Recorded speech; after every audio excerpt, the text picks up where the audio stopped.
Good afternoon, everyone. Thank you for joining in on this virtual event hosted by the Institute of World Politics.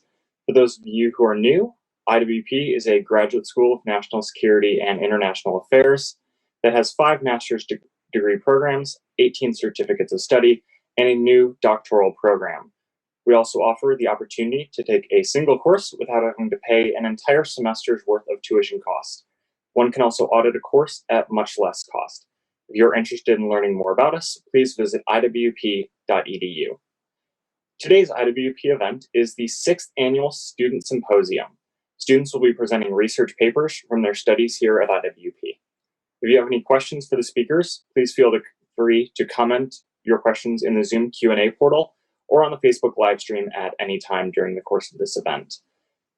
I am Nathan Bader. I am the Student Government Association president here at the Institute of World Politics.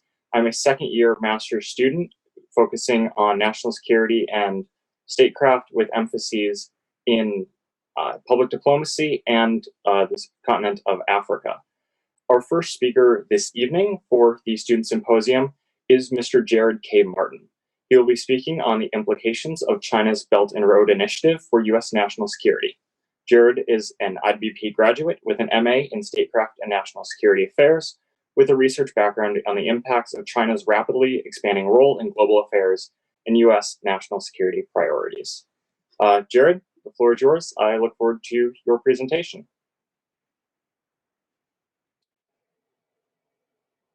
Thank you.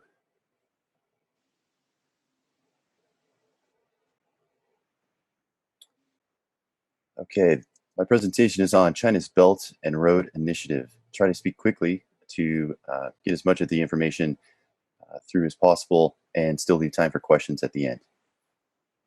China is swiftly becoming a geopolitical force that is simply too powerful to ignore. Given its immense population, its economic and strategic trajectory, combined with its rapidly advancing military capabilities, China's resurgence over the last decade alone has effectively placed the rest of the world on notice. It is ready to make a move towards global supremacy. In the words of one Chinese academic, West and East are switching their roles. China is awakened. Generally speaking, the Western world has collectively viewed China through its lens of ethnocentric bias. As a still developing nation with little significant involvement in world affairs prior to the turn of this century, and still largely dependent on international trade relations as well as a helping hand from Western powers to fully achieve developed nation status. Perhaps needless to say, China views the current global dynamic extraordinarily differently. Until the last few years, the Chinese empire was effectively at the center of a Sino-centric world at the heart of Asia, a place of preeminence to which China now appears ready to return.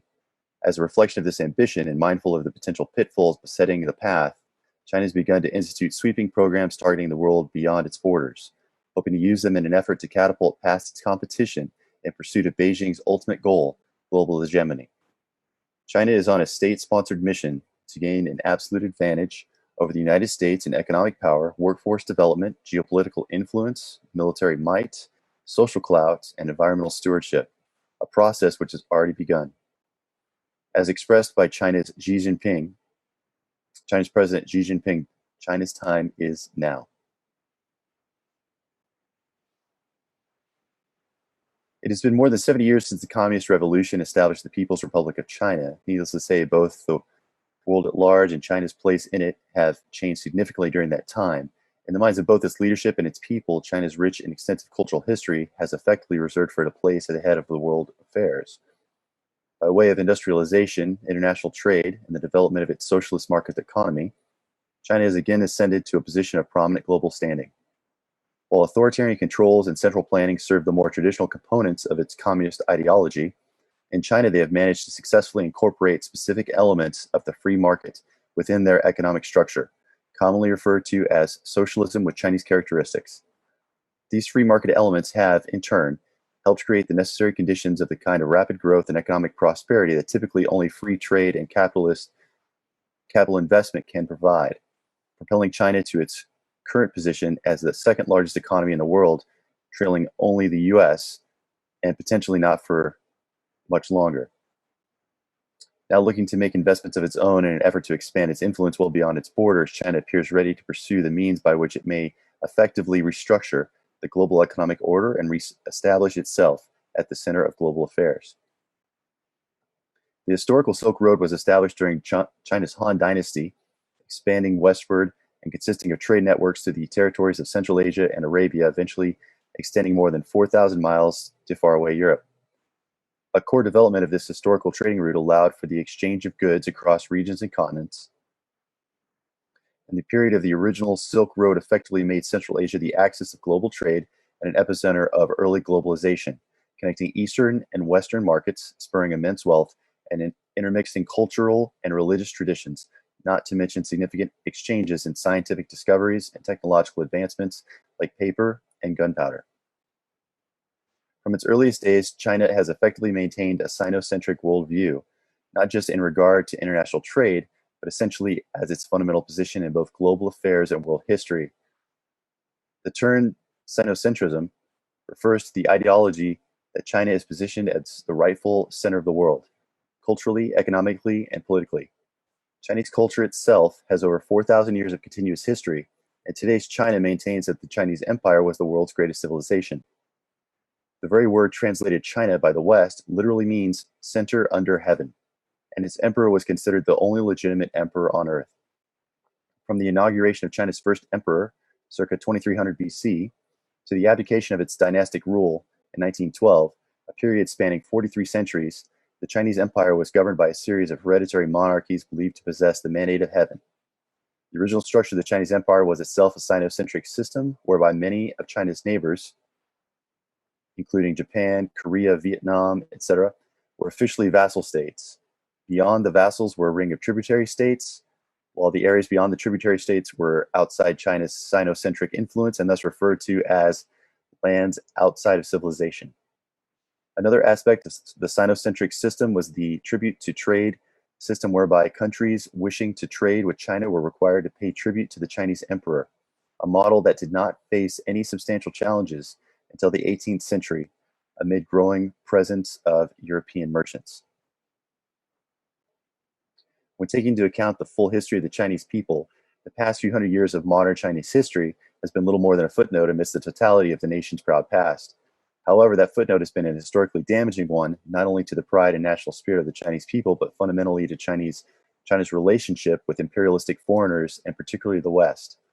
Known in China as the center of humiliation, this was a period of intervention and subjugation of the Chinese Empire and the Republic of China by Russia, Japan, and European powers. During this time, there was a considerable extent of degradation imposed on the Chinese people, their history, and their national identity as heaven's chosen people. As such, the narrative of modern Chinese history has been shaped as the enfeebled great civilization victimized by 100 years of humiliation at the hands of industrialized and military powers. This reality is further compounded by the revisionist history of which communist regimes are infamous. To the West, China is still viewed by many in terms of its poverty, as a developing nation of relative inconsequence to a Western-centric world history, and perceived more in terms of its current trade relations and recent geopolitical developments than as one of the world's great civilizations, believing its rightful place is that of a global hegemon. While many of the great civilizations of history still hold beliefs of inherent greatness similar to those of China, essentially none have the same ability to pose such a credible threat to the current world order. As a result, the West has decidedly underestimated China's intentions and extended it a trade window through which it has been able to largely restore its global prominence in pursuit of its previously veiled purposes to overtake Western competitors, a goal which it has nearly achieved. China's meteoric rise over the past 2 decades was not only unprecedented, it was widely unforeseen, and has left the West scrambling to organize an effective response.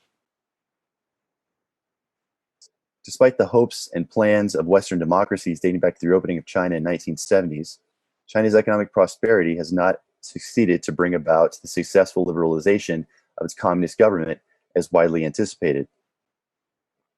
Rather, the Communist Party of China has taken the 24-character strategy of former leader Deng Xiaoping: observe calmly, secure our position, cope with affairs calmly, hide our capacities, and bide our time, be good at maintaining a low profile, and never claim leadership.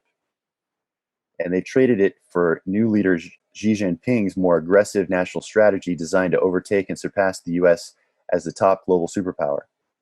As a result, the very Western leaders that believed free trade policies and international investment would produce a China ready to join the liberal world order now find themselves facing not the cuddly panda of a perpetually developing China, but rather a Chinese dragon maturing before its eyes in the form of an authoritarian police state of more than 1.4 billion people and a vision to reestablish a Sinocentric world order. Since taking power in 2012, Xi has demonstrated that China's leadership are ready to show the world what it can do, and that he fully intends to set the global pace. Since assuming his role, Xi has effectively consolidated power, becoming known as the chairman of everything. He is executing bold, unified plans with his hands-on approach designed to give China an incredible advantage over the West.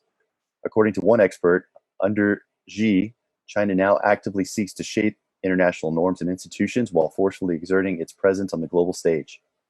As such, the future envisioned by CPC leadership appears to be less about the worldwide spread of communism, as with Soviet Russia, than about reinstating China's 4 millennia history of Sinocentrism, this time on a truly global scale.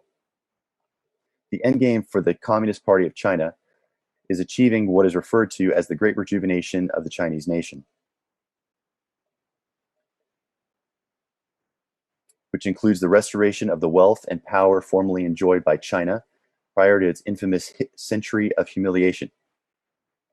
Among the goals of the Great Rejuvenation is a world with China at the top of every major industry and technology, with the majority of world continents and markets becoming interconnected, positioning China as the economic and strategic center of global affairs, including a military that is able to effectively secure China's overseas interests.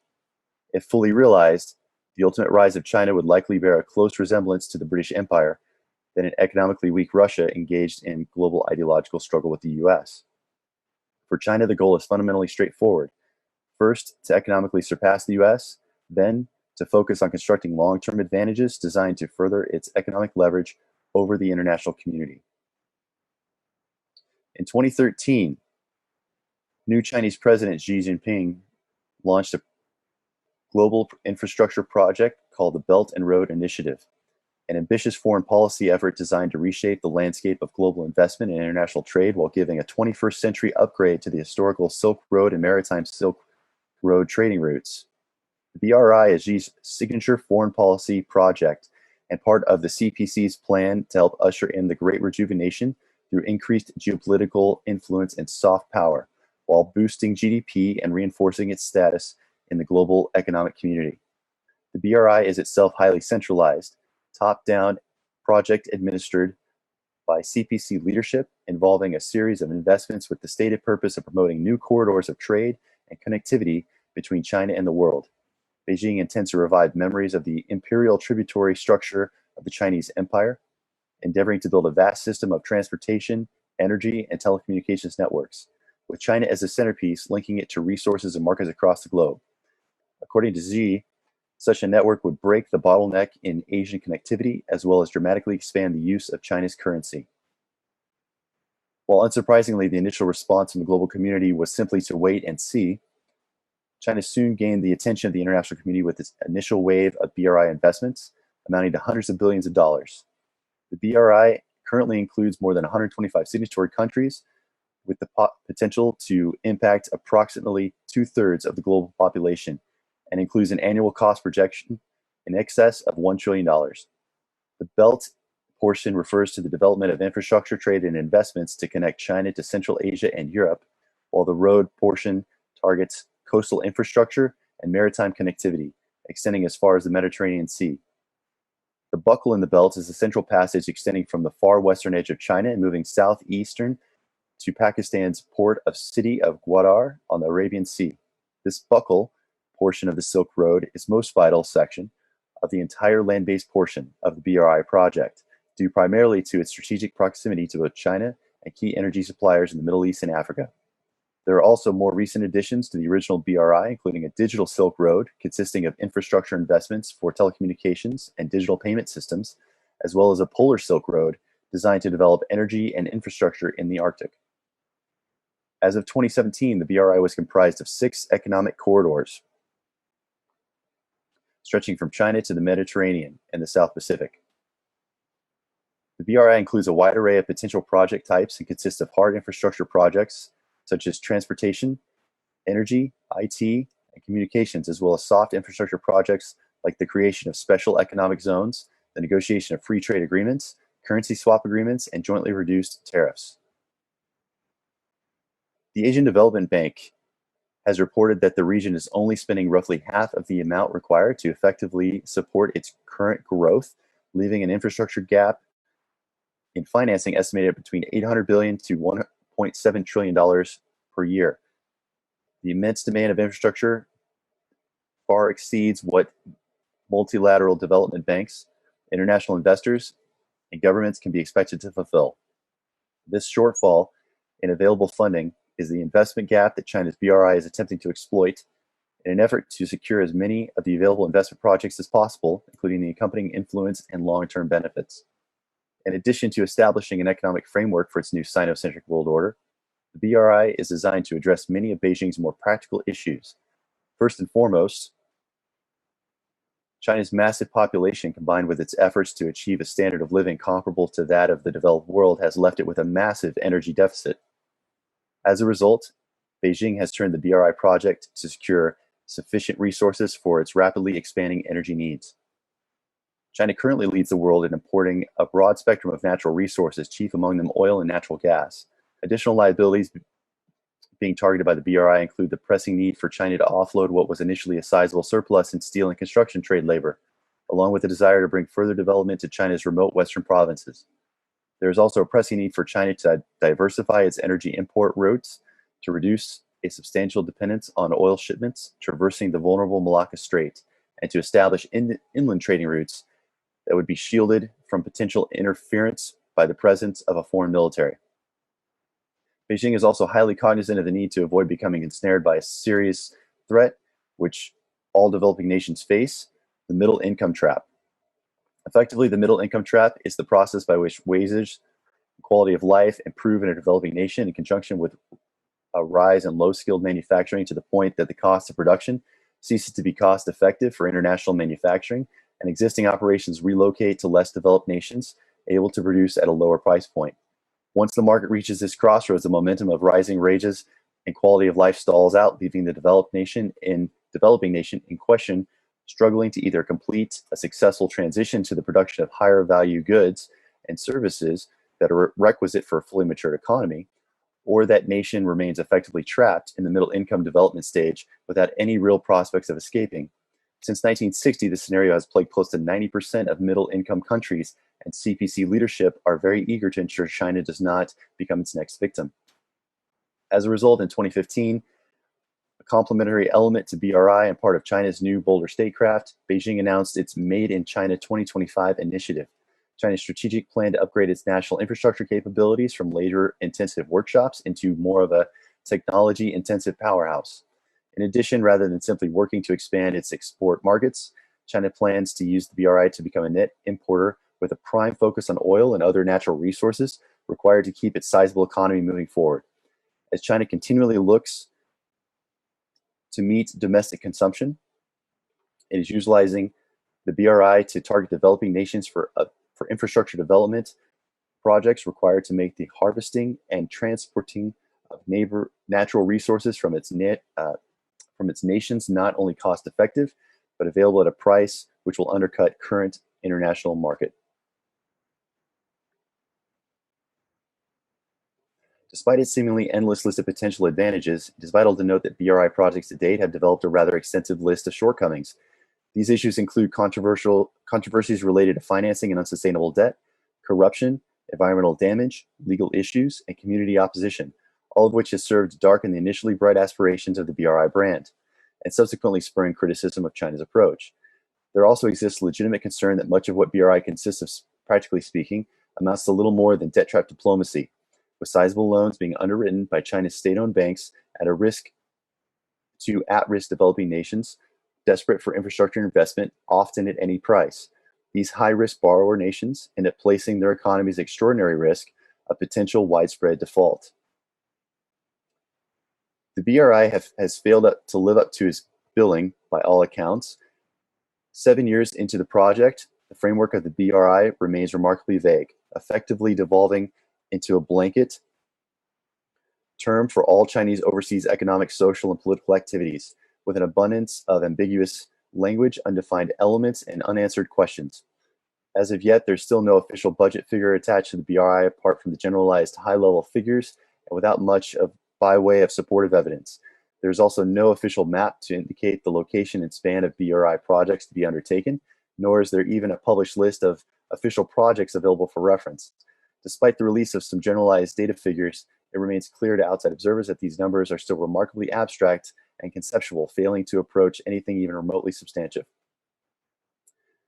From a purely business perspective, the BRI remains a project for which there is no publicly stated KPI, no overarching institutionalization, no formal membership protocols, no founding charters, and a timeline for development that is not measured in mere years but decades.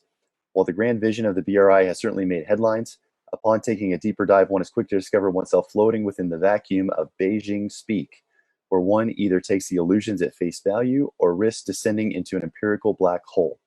Essentially, the BRI has been found to be fully culturally, politically, and economically amorphous, able to shapeshift to meet the individual needs of the borrower nation, allowing the BRI to rack up significant numbers in the early days of the project.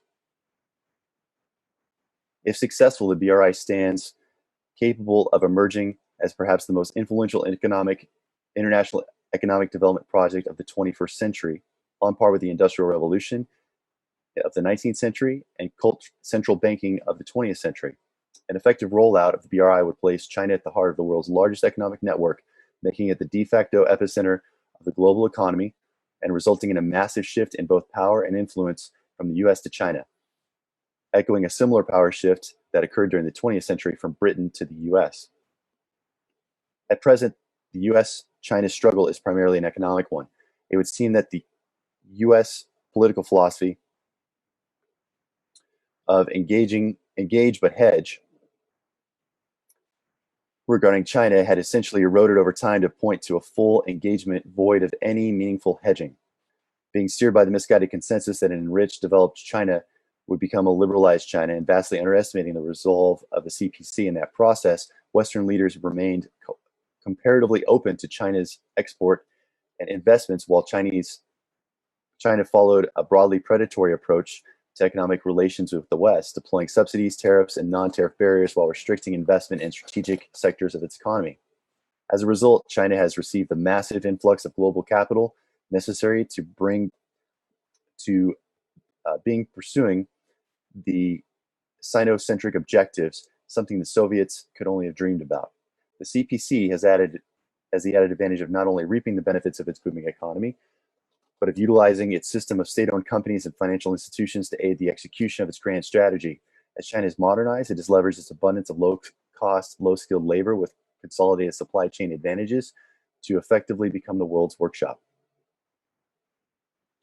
Often the most difficult step for developing nations is the initial establishment of the basic infrastructure necessary to facilitate and accommodate the elements required for meaningful economic growth. China's BRI is in part essentially designed to capitalize on this gap in the West system, targeting poor developing nations sorely in need of economic development, which have, for one reason or another, been unable or unwilling to take the necessary steps to gain significant traction in acquiring assistance from the established economic system. The BRI creates a means of financing for developing nations and that otherwise would not have access given their subprime borrower status. Additionally, officials in developing nations point out that the BRI projects are proposed, financed, and built far more quickly and with far fewer demands placed on host nations than those typically financed by international development banks or donor countries, also known to have rigorous standards and time-consuming requirements that can be prohibitive and to developing nations with limited resources. The catch is that the loan security provided by the host nation as collateral for this low-interest BRI infrastructure investment is typically either the infrastructure itself, access to the country's natural resources, or any number of conditions written into the contract by Beijing.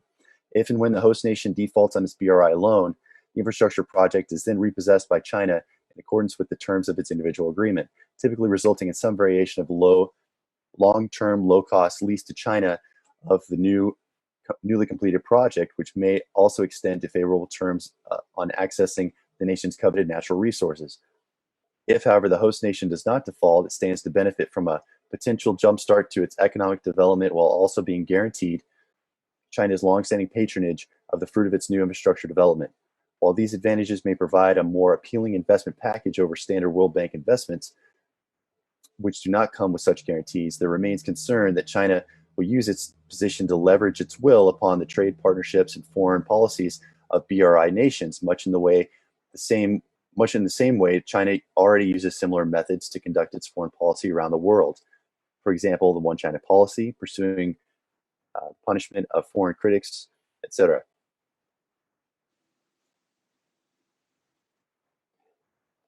In terms of lending, the vast majority of capital is limited to China's state-run institutions as well as its construction firms. This vertical integration of state-owned companies enables China to provide everything from project management, financing, construction, and post-completion services. Effectively, this vertical integration enables China to create a cycle of capital that remains largely self-contained, safely within the confines of China's borders through limiting participation by outside elements in an effort to maintain its economic surplus in BRI exchanges. One example of this would be the BRI requirement that China's construction firms have sole oversight of all infrastructure projects, allowing for China to address its labor needs while ensuring it maintains its mercantilist edge. From Beijing's perspective, the world is essentially divided into 4 rings of security. Ring 1 is the Chinese homeland, Ring 2 is the periphery nations, Ring 3 is Asia Pacific, and Ring 4 is the remainder of the globe. Under Xi, Beijing appears ready to begin expanding the presence of its military in accordance with the expansion of the BRI to ensure project security in the 2nd and 3rd rings.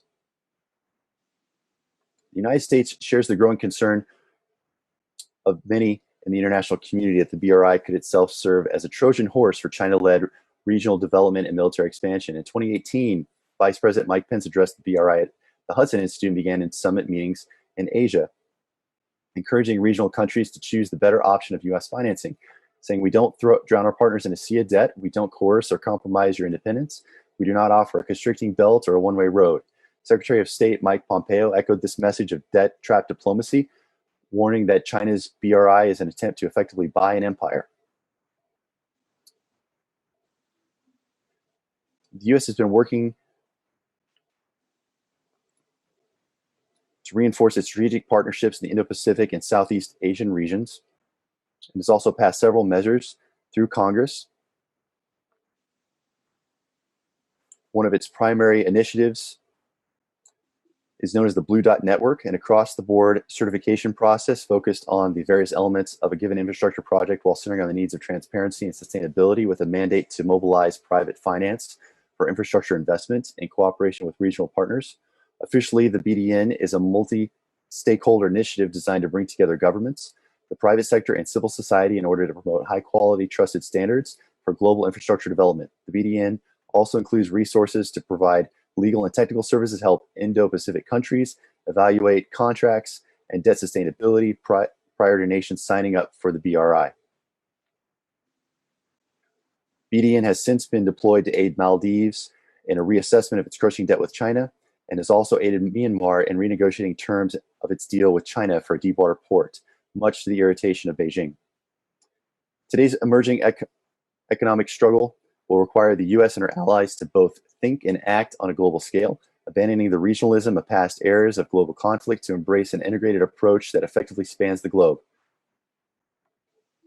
Over the course of the past 2 decades, we have witnessed China successfully pursuing its goals under ideal conditions, essentially with international support. As such, it is important to recognize that failure to successfully oppose Beijing's efforts could, in a relatively brief time period, result in a largely unhindered ascension to global hegemony for China and its Great Rejuvenation.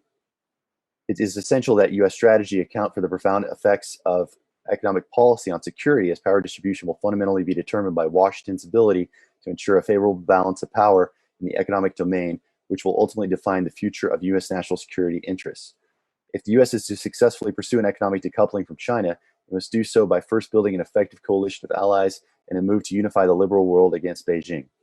Such action will require proactive steps to strengthen trade and investment relationships, the taking of effective measures to diminish collective vulnerabilities, and the development of combined means of leverage as the basis for a sustained, formidable opposition to China, strategic pursuit of Sino-centric world order. The U.S. has successfully led international coalitions against global powers in the past. It certainly has the capability to do so again if it is willing to engage in the extensive diplomacy necessary to do so. One hope is that the U.S.-India relationship, rather, could develop into the same kind of special friendship in the Pacific that the U.S.-UK relationship has been in the Atlantic. India, like the U.S., does not enter into alliances lightly, as it enjoys a similar value for its freedom and autonomy. India has plenty of direct experience engaging with communist China and has adamantly resisted inclusion in the BRI. The U.S. should invest in the Mission 500 initiative, which seeks to reach the $500 billion trading mark between the U.S. and India, currently at roughly $125 billion. This may enable the U.S. to capitalize on the opportunity to form new economic ties with India as it seeks alternatives to its trade relations with China. When it comes to developing a strategic directive for opposing Beijing, a cursory overview for the Cold War reveals a promising U.S. approach to countering the ambitious goals of China's communist regime. As Washington's USSR policy shifted gradually over the course of many decades from a strategy of general containment to one of détente, it effectively refrained from applying the necessary systemic pressure that finally proved successful in the rollback and eventual collapse of the Soviet Union. As a result, rather than providing Beijing with ample opportunity to navigate the global contest without a significant fear of its weaknesses being exploited by a united U.S.-led coalition, it seems apparent that the best way forward is not one of containment or détente, but rather of rollback, placing pressure on communist China in a collaborative, integrated effort to exploit its weaknesses and undermine its ability to sustain itself. Jump to the end here.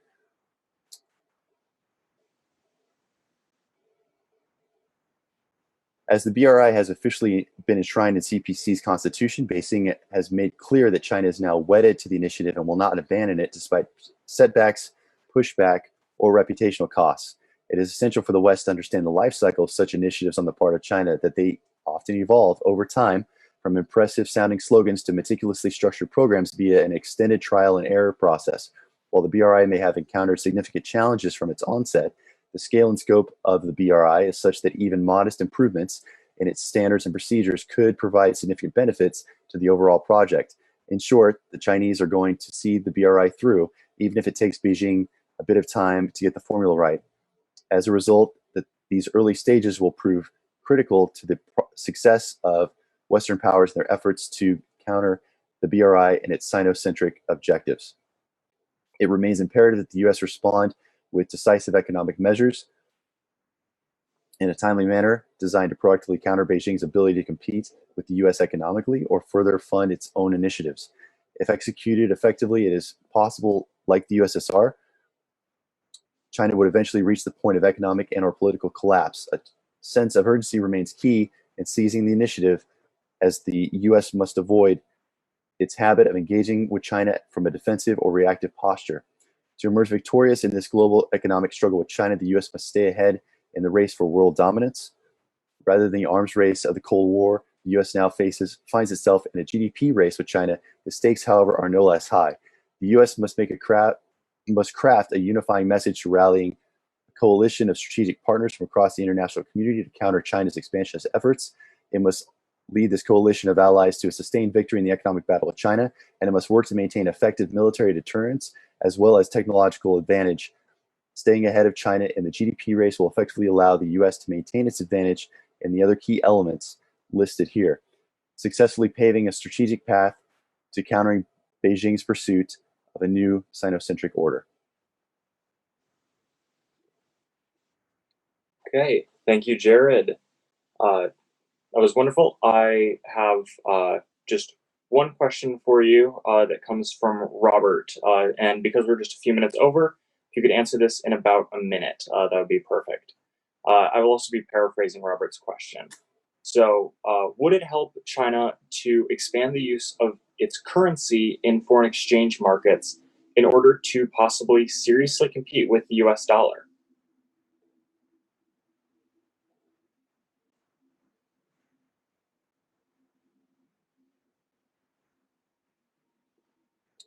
I'm sorry, we're cutting out here. Could you repeat that? Of course.